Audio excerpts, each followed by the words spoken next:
নমস্কার, এনবিপি Unani Ayurveda and research সেন্টারে আপনাদের সকলকে স্বাগত। আপনাদের সঙ্গে রয়েছে আমি বৃষ্টি।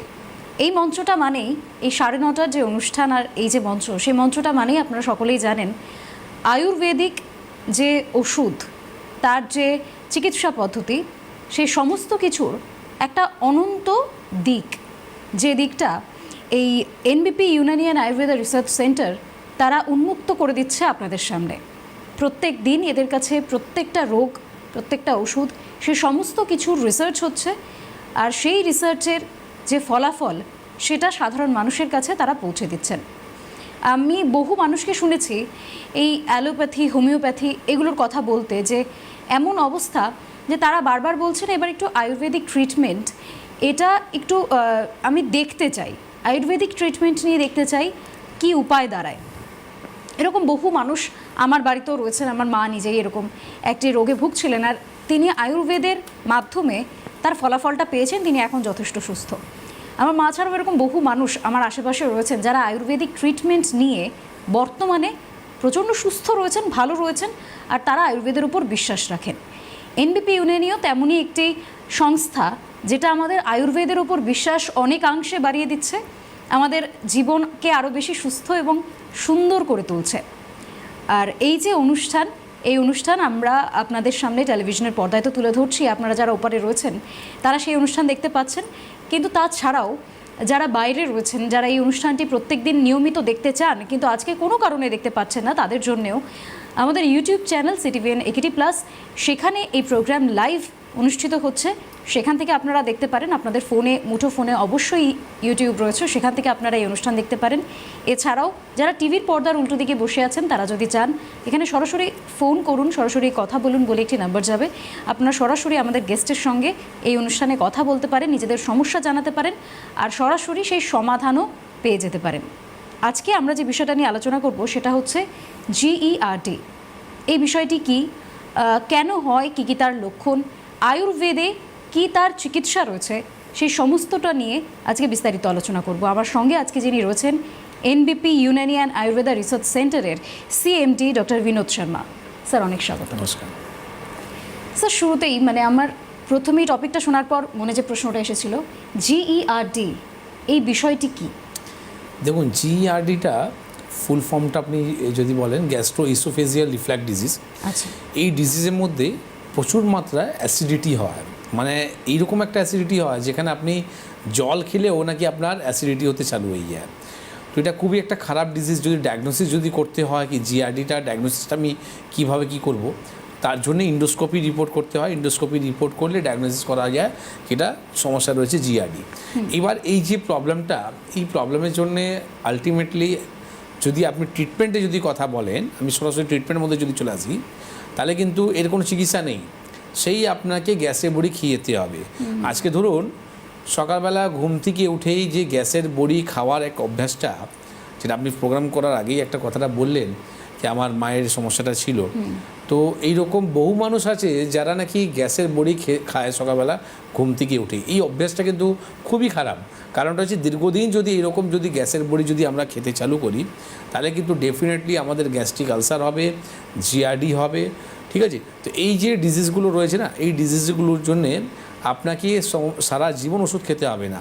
কিছু নিয়ম যদি আমরা যদি পালন করি, তাহলে কিন্তু নিজের লাইফস্টাইলকে যদি চেঞ্জ করি, তাহলে এই সমস্যা থেকে কিন্তু বেরোতে পারবো। আজকে যারা অ্যালকোহলিক আছে তারা আমার কথা শোনার পর ওরা অ্যালকোহলটা ছেড়েছে, আমার কথা শোনার পর তারা আজকে উষ্ণ গরম জল খেতে চালু করেছে, আমার কথা শোনার পর তারা আজকে ফ্রুটস ভেজিটেবলস বেশি করে খেতে ফেলেছে, যার ফলে আজকে ওদের গ্যাসের বড়ি খেতে হয় না। এরকম বহু পেশেন্ট আছে যারা আমাদের চেম্বারের মধ্যে এসে বলে ডাক্তারবাবু কিন্তু আমার এই গ্যাসের সমস্যা থেকে কিন্তু আমি মুক্তি পেয়ে গেলাম। কারণটা হচ্ছে কি, আজকে যেই হিসাবে আমরা জাঙ্ক ফুড, ফাস্ট ফুড উপরে ডিপেন্ডেন্ট রয়েছি, তার ফলে কী হয়, আমাদের শরীরের মধ্যে ওবেসিটি বাড়ছে। ঠিক আছে, ওবেসিটি বাড়লেই কিন্তু এই সমস্যাটা উৎপন্ন হবে। তো আজকে বাউলস যদি ক্লিয়ার যদি বলা হয়, তো কতজনের আজকে বাউলস ক্লিয়ার হচ্ছে? যেখানে আপনি দেখবেন হয়তো আপনার জলের মধ্যে আয়রন মাত্রাটা খুব বেশি রয়েছে, বা হয় তো আমরা ব্যায়াম ভুলে গেছি, আজকে যোগা প্রাণায়াম আমরা করতে পারছি না, যার ফলে আমাদের শরীরের মধ্যে বিভিন্ন রকম রোগ তৈরি হচ্ছে। তো শরীরে ইঞ্জিন হচ্ছে আমাদের পেট। আপনার যদি পেট যদি পরিষ্কার না হয়ে থাকে তাহলে কিন্তু আপনার অনেক রকম সমস্যা হবে। যেমনি আজকে আমার কাছে একটা পেশেন্ট এসেছিলেন, উনি বললেন কি ডাক্তারবাবু আমার পেটের সমস্যা দীর্ঘদিন ধরে রয়েছে, কিন্তু এখন সর্দি হয়ে গেছে। তাহলে কি পেটের সমস্যা থেকে কি সর্দি হতে পারে? তো অবশ্যই হতে পারে। কেন কি যখন সর্দি হয় তখন কিন্তু দেখবেন কি আপনার যখন পেট পরিষ্কার হবে না, আপনার কিন্তু সর্দিও ঠিক হয়ে যায়। ঠিক আছে, মানে তো এই টার্গেটটা রাখতে হয়। পেটের সাথে আমাদের শরীরের অনেক কিছু সেগুলোর সম্পর্ক রয়েছে। এই মুহূর্তে আমাদের সঙ্গে সরাসরি একজন দর্শক বন্ধু জুড়ে গিয়েছেন, আমি তার সঙ্গে কথা বলবো। হ্যালো, কে বলছেন, কোথা থেকে বলছেন? হ্যালো, শোনা যাচ্ছে আমার কথা? আমি পূর্ব বর্ধমান থেকে শেখ আজিম বলছি। বেশ, বলুন। হ্যাঁ, শোনা যাচ্ছে। আমার কথা শুনতে পাচ্ছেন? হ্যাঁ, শুনতে পাচ্ছি, বলুন আপনি। হ্যাঁ, আমি ডাক্তার চাই। কি বললেন আবার বলুন? হ্যাঁ, ডাক্তার বাবুর সঙ্গে একটু কথা বলতে হ্যাঁ, চাই। আপনি আমার সঙ্গে কথা বলছেন, বলুন কি সমস্যা আপনার? আমার সমস্যা হচ্ছে কোমরে যন্ত্রণা হয়। আচ্ছা, আপনার বয়স কত? হ্যাঁ, আমার কোমরে যন্ত্রণা হয়। আপনি টিভিতে শুনলে আমার কথা ঠিক আমার সঙ্গে কথা বলতে পারবেন না। আপনার বয়স কত আছে এখন? বয়স হচ্ছে আপাতত আচ্ছা, কোমর আপনি কোনো জায়গা থেকে পড়ে গেছিলেন? আমার বয়স ৭৭ বছর। স্যার, আপনি একটা কাজ করুন, আপনার টিভির সাউন্ডটা একটু কমিয়ে দিন, তাহলে আপনি সরাসরি ফোনেই কথা বলতে পারবেন, অসুবিধা কিছু হবে না। পড়ে যায়নি, আমার পেটের মানে হয়েছিল এবং পাতলা পায়খানা হচ্ছিল। এই পাতলা পায়খানা থেকে আমার কোমরে যন্ত্রণা আরম্ভ। তার মানে আপনি একটা আর প্রমাণ করলেন কি পেটের সমস্যা থেকে কিন্তু আপনার শরীরের মধ্যে ব্যথা যন্ত্রণা হতে পারে। এইটা আমি আগের দিনও বলেছিলাম কি যাদের পেটের সমস্যা থাকে তাদের কিন্তু আর্থ্রাইটিসটাও হওয়ার লক্ষণটা থাকে। তো এর মধ্যে সবসময় পেটটা পরিষ্কার রাখাটা খুবই দরকার রয়েছে। আপনি কোমরে কোনো এক্স রে রিপোর্টটা করেছেন? আচ্ছা, যাই হোক, আপনি টিভিতে শুনছেন তো আমার সঙ্গে কথা বলতে পারবেন না। যাই হোক, আপনাকে আমি বলব প্রথম হচ্ছে কি আপনি দীর্ঘদিন ধরে সমস্যা নিয়ে আপনি ভুগছেন, তো আমি আপনাকে বলবো সবথেকে আগে আপনি কোমরে এক্স রে রিপোর্টটা করান, ঠিক আছে? আর পূর্ব মেদিনীপুরে আমাদের চেম্বার হেরিয়াতে আছে, মেছেদাতে আছে, যেটা সামনের ডেটে একটু পরেই ম্যাডাম বলে দেবে যে আমাদের চেম্বারের ডেটগুলো কবে রয়েছে। সেই দুটো ডেটের মধ্যে আমি নিজেই থাকবো, হেরিয়াম বা মেছেদা, যেখানে আপনার সামনে পড়বে সেখানে এসে ওই এক্স রে রিপোর্টটা দেখা করবেন, যাতে পার্মানেন্ট আপনি সলিউশনটা পাবেন। কারণটা হচ্ছে কি আপনি নিজেই বলছেন কি আমার একটা লুজ মোশন হয়েছিল, তারপর থেকে কিন্তু এই গ্যাসে আমার এই কোমরে যন্ত্রণা হচ্ছে। তো ম্যাক্সিমাম কেসের মধ্যে আমরা পাই, আমি হয়তো আপনাকে বলতে পারতাম কি আপনাকে কোনো রকম এক্স রে রিপোর্ট করতে হবে না, কিন্তু কেন বললাম, যেহেতু দরকার আছে আমি একটু দেখে নিতে চাই। ম্যাক্সিমাম কেসের মধ্যে আমরা পাই যারা দেখবেন আপনি কোনো রকম শরীরের মধ্যে অ্যাক্টিভিটি করে না, মানে কোনো রকম হার্ড পরিশ্রম করে না, সবসময় বসে থাকা একটা কাজ করে, তাদের কিন্তু দেখা যায় কি মানে গ্যাস্ট্রিক সমস্যা থেকে কিন্তু ওনার পিঠে ব্যথা একটা চালু হয়ে যায়, যেখানে আপনাকে বাধ্য হয়ে ব্যথা বড়ি খেতে হয়। কিন্তু দেখুন কোথায় আমরা ভুল কাজ করছি।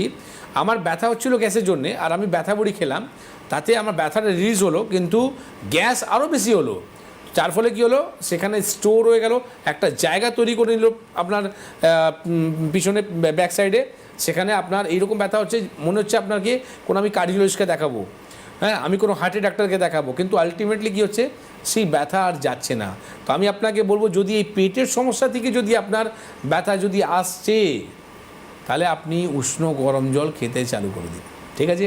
উষ্ণ গরম জল খাওয়ার পরেই আপনি দেখবেন 2 থেকে 3 দিন পরে কিন্তু আপনার এই গ্যাস্ট্রিক সমস্যাটা আস্তে আস্তে কমতে থাকবে। তখন কিন্তু দেখবেন এই পেনটাও কিন্তু আস্তে আস্তে কিন্তু আপনি আরামটা পাবেন। কিন্তু যেহেতু অনেক দিনের সমস্যা হয়ে গেছে, তো এইটাকে বার করতে হবে, ঠিক না? তো তার জন্য আমি বলবো আপনি একটা এক্স রে রিপোর্টটা করান, আর এক্স রে রিপোর্টটা নিয়ে আপনি দেখা করুন, অবশ্যই আপনি ভালো হবেন, কিন্তু উষ্ণ গরম জলটা খাওয়া কিন্তু ছাড়বেন না। একদমই। বেশ, আপনাদের অনেক ধন্যবাদ ফোনের জন্য। আমার সঙ্গে আরও একজন দর্শক বন্ধু রয়েছেন, আমি তার কাছে সরাসরি চলে যাব। হ্যালো, কে বলছেন, কোথা থেকে বলছেন? হ্যাঁ, আমি অশোক থেকে বলছি। কোথা থেকে? কোথা থেকে বলছেন? অশোকনগর। অশোকনগর। বেশ, বলুন। বলছি আমার বাবার প্রেশার 1-1.5 মাস ধরে 170 থেকে যাচ্ছে, কিন্তু অন্য ডাক্তার দেখিয়েছেন, কিন্তু ওষুধ খাচ্ছেন, কিন্তু কোনোভাবে প্রেশার কমছে না। আজকেও প্রেশার লেভেল যদি একই রকম, এবার ডাক্তারবাবু বলছেন ডবল প্রেশার ওষুধ খেতে। তা এটা কিভাবে কি সম্ভব আমি বুঝতে পারছি না ডাক্তারবাবু, যে কিভাবে একই রকম থেকে যাচ্ছে কেন। আচ্ছা, অনেক আপনি মাত্রায় মানে বাবার যে এই যে প্রেশারের সমস্যাটা, তার জন্যে এই সমস্যা কতদিন ধরে আছে? রিপোর্টটাই গত 15 দিন আগে করেছিল। না না, আর প্রেশারের সমস্যা কত বছর ধরে রয়েছে? যার সমস্যা আছে প্রায় 4-5 বছর ধরে, তখন এতটা ছিল না, নর্মাল ছিল। এটাই হচ্ছে কমে প্রবলেম। যেত। আপনার মতন মানুষরা যারা রয়েছে তাদের সব থেকে বড় সমস্যা এইটাই হয় কি 4-5 বছর ধরে যখন প্রেশারের সমস্যা ছিল তখন আপনি প্রেশার ওষুধ উপরে ডিপেন্ডেন্ট হয়ে গেছিলেন।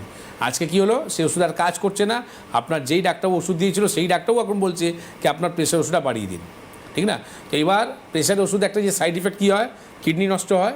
এবার ডবল যখন আপনি খাবেন তাহলে কী হবে, তাড়াতাড়ি নষ্ট হবে, ঠিক আছে? এখন আপনার চিন্তা হয়ে গেল কি আমি কী করে এখন আমি এই ওষুধটা ছাড়বো। তো এইটা যদি আপনি সেই সময় যদি আপনি চেষ্টাটা করতেন তাহলে আজকে প্রেশার ওষুধ খেতে হতো না, কিডনি খারাপ হতো না, ডাবল ডোজ খেতে হতো না, প্রেশার কিন্তু ভালো হয়ে যেত, ঠিক আছে?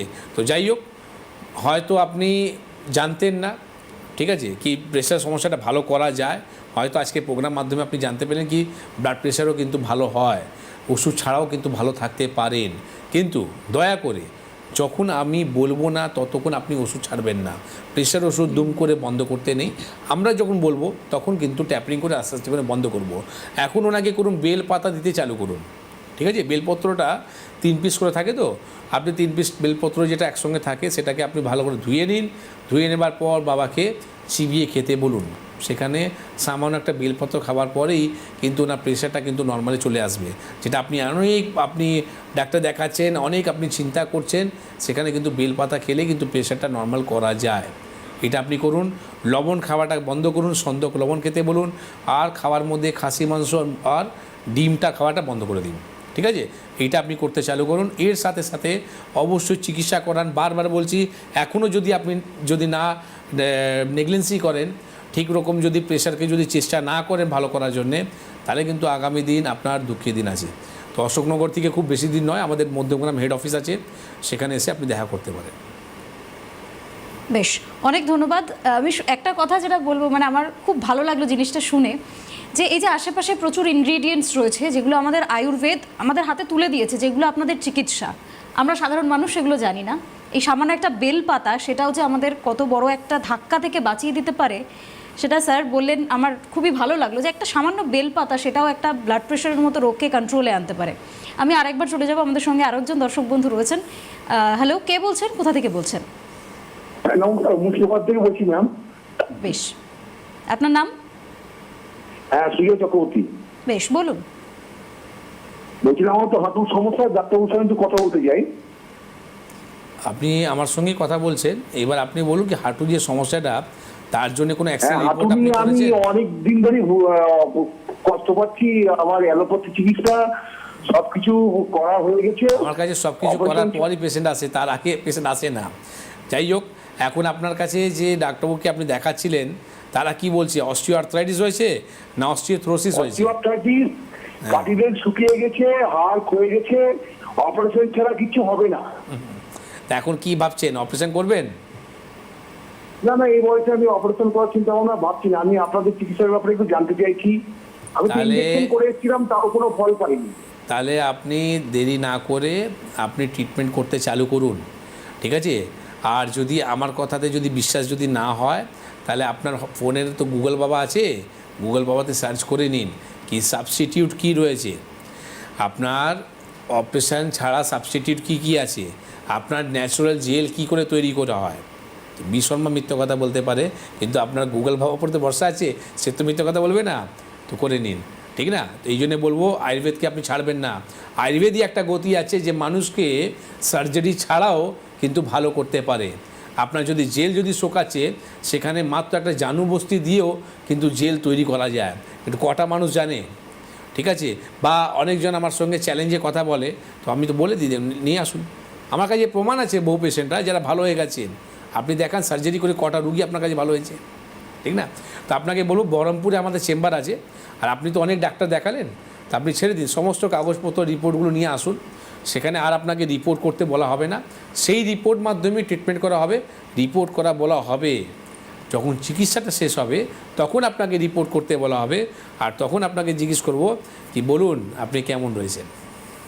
একদমই, বেশ, একদম 100% গ্যারেন্টি, এটা আমি বলবো। অনেক ধন্যবাদ আপনাকে ফোন করার জন্য। আমি একটু প্রোগ্রামটা দেখতে থাকুন, আমি পুরো লিস্ট ধরে আপনাদেরকে বলে দেবো কোন কোন তারিখ কোথায় কোথায় চেম্বার থাকবে, কোন কোন ডক্টরসরা থাকবেন, এখান থেকে আপনারা কিভাবে তাদের সাহায্য পেতে পারেন সে সবটাই বলবো। কিন্তু তার জন্য একটু অপেক্ষা করতে হবে। ইতিমধ্যে আমাদের সঙ্গে আরও একজন দর্শক বন্ধু জুড়ে গিয়েছেন, আমি তার সঙ্গে একটু ফোনে কথা বলে নেব। হ্যালো, কে বলছেন, কোথা থেকে বলছেন?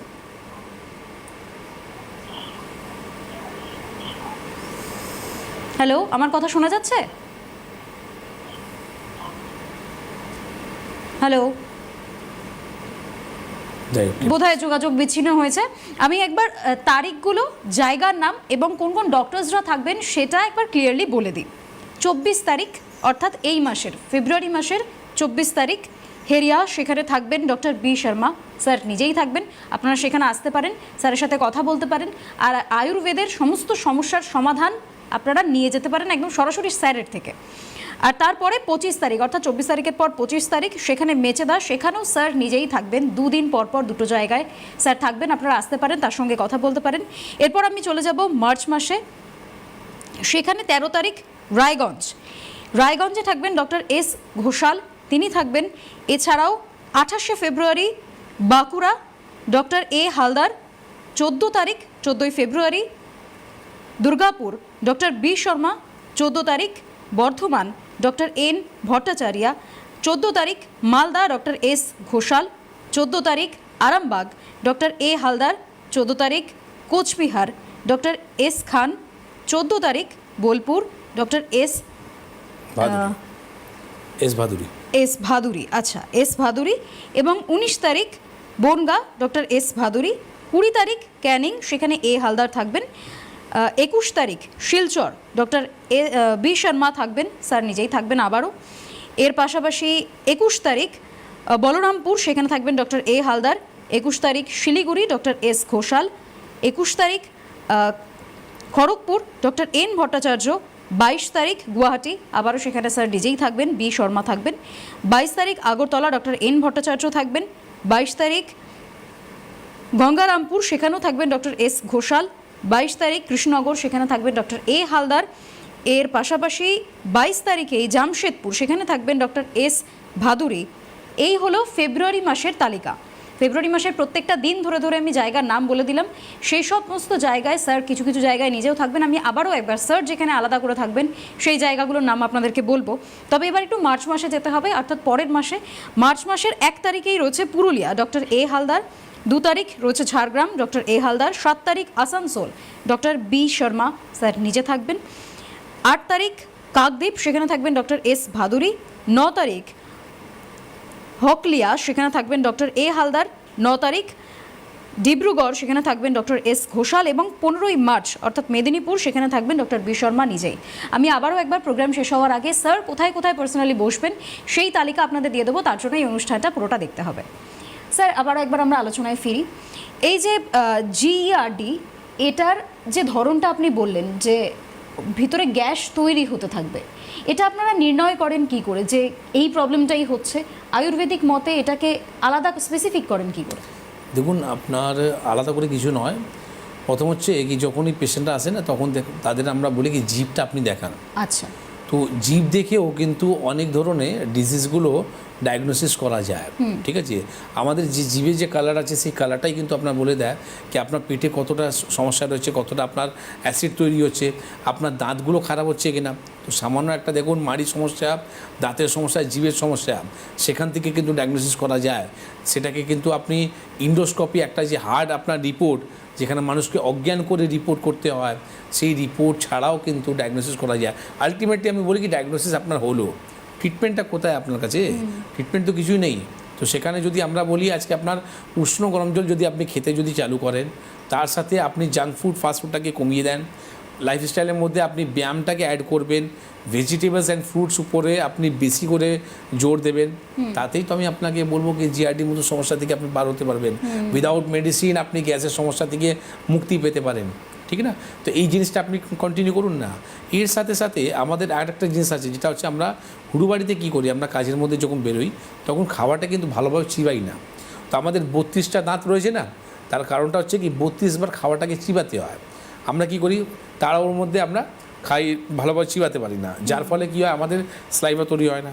এই স্লাইভাটাও কিন্তু যখন আমাদের খাবার সঙ্গে যখন যায় তখনও কিন্তু অনেক রকম আমাদের পেটের সমস্যা থেকে মুক্তি আমরা পাই। আচ্ছা, তো এই যে প্রবলেমগুলো রয়েছে তাদের জন্যে অবশ্যই দরকার আছে একটা অথেন্টিক ডক্টর, একটা অথেন্টিক আপনার মেডিসিন, সার্টিফাইড যে মেডিসিন। আজকে যে আমার ফ্যাক্টরিটা রয়েছে বিপিটি ওয়েলনেস কোম্পানি, যে আমার নিজস্ব যে আয়ুর্বেদ যে ফ্যাক্টরিটা রয়েছে, এটার উপরে আমি প্রচুর স্ট্রাগল করেছি, যার ফলে আজকে এই জায়গাটা আমি দাঁড় করাতে পেরেছি।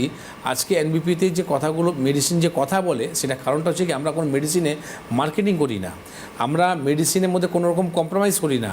আমাদের প্রত্যেক মেডিসিন মধ্যে আমরা এইটুকু জোর আপনার দিই যেখানে রুগীরা কিন্তু ভালো হতে পারে। আজকে খুব বড় একটা মিটিং হলো, যেটা আমার মেডিসিন আজকে ইউকেও গেছে, আচ্ছা, আর ইটালিতে এখন আমরা খুব তাড়াতাড়ি কিন্তু সব মেডিসিনগুলো অ্যাভেলেবল করছি। কিন্তু তারা আজকে বলেছে কি যা আপনার প্রোডাকশন হাউস আছে, প্রোডাকশন হাউসের মধ্যে যা আমার প্রোডাকশন হচ্ছে আমরা সব কিন্তু পারচেস করে দেবো। কিন্তু আমি বললাম না, একদমই নয়, এটা হবে না। কেন কি আমাদের ইন্ডিয়ানরা যারা রয়েছে, মানে আমার দেশের যে লোকরা রয়েছে, তাদের জন্য আমি ভেবেছি, আমি বাইরের জন্য ভাবিনি। একদম, তো NBP ওই কারণের জন্যে এই কারণের জন্য আমি আজকে কি করব, প্রথম আমি ফোকাসটা করব ইন্ডিয়ানের জন্যে, ঠিক আছে? তো আজকে আমাদের দেশের জন্য আমি আগে ভাববো। তো সেই কারণের জন্য আমি বললো যখন আমার পেশেন্টে ফুলফিল হয়ে যাবে, যে মেডিসিনটা রয়ে যাবে রেস্ট অফ মেডিসিন, সেইটার জন্যে কিন্তু আমি আপনাকে পাঠাবো, তার আগে কিন্তু পাঠাবো, তার আগে নয়, আগে দেশ, তারপর বাইরে যাবে সেই ওষুধ। কিন্তু এই মুহূর্তে আমাদের সঙ্গে আরেকজন দর্শক বন্ধু জুড়ে গিয়েছেন, আমি তার সঙ্গে কথা বলবো। হ্যালো, কে বলছেন, কোথা থেকে বলছেন? আমি বনগা থেকে বলছি, শিলা মণ্ডল। বেশ, বলুন। বলছি আমার ডায়াবেটিস আছে, কিন্তু কি কি খেতে পারবো না, এটাই জিজ্ঞাসা করছি। কি কি খেতে পারবেন না আগে এটা বলুন। হ্যাঁ, ডায়াবেটিস কত বছর ধরে আছে সেটা বলুন আগে। এই বছর 3 বছর 3 3 বছর। 3 বছর ধরে ইনসুলিন নিচ্ছেন না ওষুধ খাচ্ছেন? না না, ওষুধ ইনসুলিন নেই না, ও নর্মালি ডায়াবেটিস নর্মালি হচ্ছে। মাঝে 1 মাস হলো একটু অপারেশন করছি। আচ্ছা, মানে মানে এখনো কোনো রকম ওষুধ খাচ্ছেন না? হ্যাঁ, ওষুধটা মানে ডাক্তারের যে নিয়মে অনেক দুবেলা, মানে ডায়াবেটিসের জন্য ট্যাবলেটটা দিচ্ছে 500 মাপে, কিন্তু আমি সেটা খাই না। তার জন্য আপনার এখন হাঁটু ব্যথা হচ্ছে না, আর হাঁটু হচ্ছে, এই মাঝে মাঝে মাজাটা ব্যথা আছে। আচ্ছা, আপনার শরীরের মধ্যে ইচিং চালু হচ্ছে, চুলকাচ্ছে স্কিন? না না, সেটা নেই। আমি বলছি আমি কি খেতে পারবো, আমি খাওয়াটা বলবো নিষেধ। আপনার ওষুধের সাইড ইফেক্টগুলো বলছি, এগুলো তো এগুলো আপনার হতে চালু হবে। প্রথম দিন দেখুন আপনি কী কী খেতে পারবেন না, সেটা যদি বলি না, তা আপনাকে বলবো কি আপনি মিষ্টি খেতে পারবেন না, ঠিক আছে? আর মাটির তলায় আপনার যে সবজিগুলো আছে সেটাকে আপনি অ্যাভয়েড করতে পারেন। কিন্তু এটা তো হয়ে গেল কি আমি খেতে পারবো না, কিন্তু আপনি এটা জিজ্ঞেস করলেন না কি কী কী খাবো, ঠিক আছে? আপনার যদি যে ডাক্তারকে আপনার দেখাচ্ছেন, যে ডাক্তারবাবু আপনাকে ওষুধ দিয়েছে, তাকে জিজ্ঞেস করুন কি ডাক্তারবাবু আমি আম খেতে পারবো, আমি কি কোনো রকম মিষ্টি ফল খেতে পারবো? তারা কি বলে? তারা বলবে না আপনি খাবেন না। তাহলে মেডিসিনও আমি খাচ্ছি, নিয়ম করে 3 বছর কাটিয়েও দিলাম, তারপরে যদি আপনার ডাক্তারবাবু বলে কি না মিষ্টি ফল খেতে পারবেন না, তাহলে কিসের চিকিৎসা করছেন আপনি? ঠিক আছে? তো এখানে তো আমি বলি কি আমার পেশেন্টগুলোকে আপনি মিষ্টি ফলগুলো খান, ঠিক আছে? আপনি সব কিছুই খাবেন না কেন, কিন্তু তার সাথে সাথে আপনার সুগারটাকে ভালো করা, ঠিক আছে? আপনাকে নিজের লাইফস্টাইলটাকে আপনি চেঞ্জ করুন। খাবার মধ্যে আপনি ভেজিটেবলসটা নিয়ে আসুন, সালাদটা খান, একটু হাঁটুন, এইগুলো জিজ্ঞেস করুন। কি খাবেন না এই কোনো কথা হলো? ফোন করে আপনি জিজ্ঞেস করুন কী খাবো না, আরে বলুন কী খাবো, ঠিক আছে? কী করে সুগারটাকে ভালো করব। 3 বছর ধরে পুষে রেখেছি, আর যাতে 3 বছর না কাটুক, যাতে 3 মাসের মধ্যে আমার সুগারটা ভালো হয়ে যাক, ওষুধ যাতে না খেতে হয়, উইদাউট মেডিসিন যাতে সুগারটা আমার নর্মাল থাকে, তার জন্য আপনি আমাকে ফোন করুন। একদমই তাই। আর এনবিপি ইউনানি সেই সমস্ত সমস্যার সমাধান আপনাকে দিতে পারে 100%। আজকে অনেক ধন্যবাদ আপনাকে ফোন করার জন্য। আমরা আবারও একবার আলোচনায় ফিরব। আয়ুর্বেদে এর ট্রিটমেন্ট জিএআরডির, দেখুন আয়ুর্বেদ মধ্যে ট্রিটমেন্টের মধ্যে একটা পার্ট আছে আমাদের পঞ্চকর্ম থেরাপি, তার মধ্যে একটা পার্ট রয়েছে বিরোচন। এবার বিরোচনের কাজটা কি? বিরোচনের কাজটা হচ্ছে পেটের মধ্যে যে আমাদের টক্সিনগুলো, দেখুন আমাদের আঁত থাকে, ঠিক আছে? ছোটো আঁত বড় আঁত যে থাকে, ঠিক আছে, প্রায় 15 ফুট, ঠিক আছে, লম্বা থাকে, মানে মানুষের হাইট থেকে লম্বা কিন্তু আমাদের আঁত থাকে। সেখান থেকে যে ময়লাগুলো যে জমতে থাকে, আজকে ভেবেছেন কোনো দিন যে সেটা কি বার হয়েছে? আজকে কেন হয় পাইলস, ফিস্টুলা, ফিশার, এই যে সমস্যাগুলো উৎপন্ন হয় কোথা থেকে? পেট থেকে হয়। ঠিক আছে, তো যত রোগ আছে সমস্ত রোগ কিন্তু পেট থেকেই হয়। তো আপনার এই যে টক্সিনগুলো যে জমা রয়েছে এটাকে তো বার করতে হবে। তো বিরেচনের মধ্যে আমরা কি করাই, বিরেচনের মধ্যে আপনাকে আমরা এই যে 15 ফুট পাইপলাইন যেটা রয়েছে এই পাইপলাইনটাকে পরিষ্কার করাই। তো যখন এই পাইপলাইনটা যখন পরিষ্কার হবে মানুষের কিন্তু রোগ থাকবে না, টক্সিনগুলো ক্লিয়ার হয়ে যাবে, তখন যে কোনো মেডিসিনই যা আপনার তাড়াতাড়ি শরীরের মধ্যে কাজ করবে। আগে যে ব্যথা বড়ি আপনি যেটা খাচ্ছিলেন, যত পাওয়ারে খাচ্ছিলেন, আজকে কি হলো, আপনাকে হয়তো পাওয়ারটাকে বাড়াতে হয়েছে। কেন বাড়াতে হয়েছে? কেন কি আপনার শরীরের মধ্যে টক্সিন ভরে গড়ে রয়েছে, আর মেডিসিন আপনার কাজ করছে না। তো আপনাকে উচিত আছে কি টক্সিনটাকে বার করা। এটা যদি আপনি বার না করেন তাহলে কি হবে, একটা সময় আসবে আপনার কোনো ওষুধই কাজ করবে না, বরং ঠিক না? সেটা থেকে আরো সমস্যার সৃষ্টি অবশ্যই, হবে। একদম। আমরা আবারও একবার আরেকজন দর্শক বন্ধু আমাদের সঙ্গে রয়েছেন, আমি তার সঙ্গে কথা বলবো। হ্যালো, কে বলছেন, কোথা থেকে বলছেন? হ্যালো, হ্যাঁ বলুন, শোনা যাচ্ছে। আপনার নাম? হ্যাঁ হ্যাঁ, সাউথ 24 পরগনা রায়দিঘি থেকে মিলন মাইতি করছি। বেশ, বলুন। সাউথ 24 পরগনা বলুন, আপনার থেকে সমস্যাটা বলুন। সাউথ 24 পরগনা আমি যাবো না এখন। আপনার সমস্যাটা বলুন, কী সমস্যা হচ্ছে আপনার? গ্যাস্ট্রিকের সমস্যা, পেটের সমস্যা। গ্যাস্ট্রিকের পেট পরিষ্কার হয়? গ্যাসের সমস্যা, পেটে গ্যাসের সমস্যা। টিভিতে শুনলেন তো আমি আজকে বলবো, আপনি কালকে শুনবেন। ফোনের কথা বলছেন তো ফোনে শুনুন না। আপনার পেট পরিষ্কার হয় কি? আপনি টিভির সাউন্ডটা একটু কমিয়ে দিন, তাহলে শুনতে সুবিধা হবে। ফোনে শুনছেন তো, স্যারের সাথে ডাইরেক্ট কথা বলতে পারছেন। হ্যাঁ হ্যাঁ, বলুন। হ্যাঁ, এবার বলছি, বলুন। আপনার পেট পরিষ্কার হয়? হ্যাঁ, পায়খানা ক্লিয়ার হয়, কিন্তু আমার 2 বছর মানে 2 মাস আগে অ্যাপেন্ডিক্স হয়েছিল। অ্যাপেন্ডিক্সের পর এই সমস্যাটা দেখা দিচ্ছে। অ্যাপেন্ডিক্সের অপারেশন করিয়েছি, তারপরে এই সারাদিন ভালো, সন্ধ্যের সময় ঠিক হচ্ছে যন্ত্রণা হয়। এবং আচ্ছা, অ্যাপেন্ডিক্স যে অপারেশনটা আপনি করলেন তার আগে আপনার পেট পরিষ্কার হতো? গ্যাসের ওষুধ খেতাম। কেন জিজ্ঞেস করলাম বলুন তো? এই যে অ্যাপেন্ডিক্সটা হওয়ার কারণটাও ছিল আপনার কোষ্ঠকাঠিন্য। ঠিক আছে, তো একটার সঙ্গে একটা না লেগে রয়েছে। এই যে আপনি যে বললেন কি আমার গ্যাস্ট্রিকের সমস্যা আছে, আমি আপনাকে সিম্পল একটা কি কোশ্চেন করলাম, পেট কি পরিষ্কার হয়? আপনি বললেন হ্যাঁ হয়, কিন্তু এই কিন্তু শব্দটাই এসে গেল কি আপনার পেট পরিষ্কার হয় না। সেখানে আপনার অ্যাপেন্ডিক্সে আপনি বললেন কি আমার অপারেশনটা হয়েছে। তো এবার অ্যাপেন্ডিক্স অপারেশনটা কখন হয়? যখন কোষ্ঠকাঠিন্য হয়। আমরা যখন পটিতে বসি তখন আমরা কোন জোর দিই, তখন আমাদের সফট টিস্যুগুলো কিন্তু বার হয়। আজকে যে টপিকটা আমরা আছি জিআরডি নিয়ে, সেখানেও একটা বলে দিই কি হার্নিয়ার জন্যও কিন্তু আমাদের জিআরডি সমস্যাটা আসে। তো এই হার্নিয়ার সমস্যাটা কি? হার্নিয়াটা হচ্ছে আমাদের সফট টিস্যু, যখনই কোনো প্রেশার পড়বে এই টিস্যুটা বেরিয়ে যাবে, ঠিক না? যখনই প্রেশার পড়বে না টিস্যুটা নিজে চলে যাবে। তো এর জন্য সার্জারি করার কী দরকার আছে? সার্জারি করলে তো আবার কিন্তু হবে, ঠিক আছে? তো এখানে বাউলসটাকে যাতে ক্লিয়ার রাখা যায় সেটার উপরে আপনাকে ফোকাস করতে হবে। আপনার খাওয়ার মধ্যে প্রথম হচ্ছে আপনার ভেজিটেবলস মানে ফাইবার জাতীয় জিনিসটাকে আপনি অ্যাড করুন। আর ফলের মধ্যে আপনি তরল ফলটা খান, মানে পাকা পেঁপে, তরমুজ হলো, কমলা লেবু হলো, ঠিক আছে? এই ফ্রুটসগুলোকে আপনি অ্যাড করুন, ঠিক? তাতে আপনার কী হবে, এই যে আপনি বলছিলেন না কি আমি অ্যাপেন্ডিক্সে আগেই আমার কিন্তু গ্যাসের বড়ি খেতে হতো, ঠিক আছে? যাতে এই জিনিসটা না করতে হয়। আর যদি সাউথ 24 পরগনা থাকে তো সাউথ 24 পরগনা আমাদের আমতলা চেম্বার আছে, যদি হয় একবার ঘুরতে ঘুরতে চলে আসবেন, অপারেশন করতে হবে না, ঠিক হয়ে যাবে। আর এনবিপি ইউনানি আপনাদের সেই 100% গ্যারেন্টি দিতে পারে যে আপনাদের সুস্থতার সঙ্গে বাড়ি ফিরিয়ে দেবে। আমি চট জলদি একবার খুব ছোট্ট করে এই মাসের অন্তত ফেব্রুয়ারি মাসের স্যার কোথায় কোথায় বসবেন সেই লিস্টটা জানিয়ে দিই। একদম সামনেই অর্থাৎ 14 তারিখে ডেট রয়েছে দুর্গাপুরে, স্যার সেখানে থাকবেন। তারপরে রয়েছে 21 তারিখ শিলচর, সেখানে স্যার থাকবেন। আবার 22 তারিখ গুয়াহাটি, সেখানেও স্যার থাকবেন। 24 তারিখ হেরিয়া, সেখানেও স্যার থাকবেন। এছাড়াও 25 তারিখ মেচেদা, সেখানেও স্যার থাকবেন। অর্থাৎ এই পুরো মাসটা জুড়ে অনেকগুলো ডেট কিন্তু স্যারের নিজস্ব রয়েছে, সেখানে আপনারা সরাসরি আসতে পারেন, স্যারের সঙ্গে কথা বলতে পারেন আর সেই সমস্যার সমাধান নিয়ে যেতে পারেন। আজকের জন্য আমাদের এই অনুষ্ঠান এই পর্যন্তই। আপনাদের সকলকে অনেক ধন্যবাদ। নমস্কার স্যার। নমস্কার।